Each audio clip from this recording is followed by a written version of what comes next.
এটা কি কিনেছো? আমি একটা কাপের সেট কিনেছি পাথরের। সত্যি? ও কি সুন্দর এটা,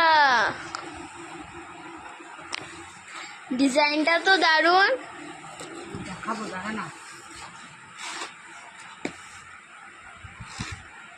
আর কটা প্লেট আছে? 6টা।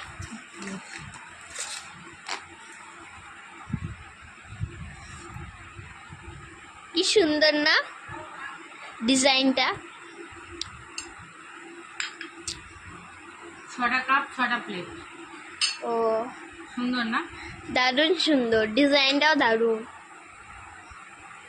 আমার খুব পছন্দ এটা। দাম কত এটার? সব থেকে অবাক হবে, এটা বেশি দাম নয়, 300 টাকা মাত্র। কোথায় কিনেছো? একটা দাদার দোকানে। ও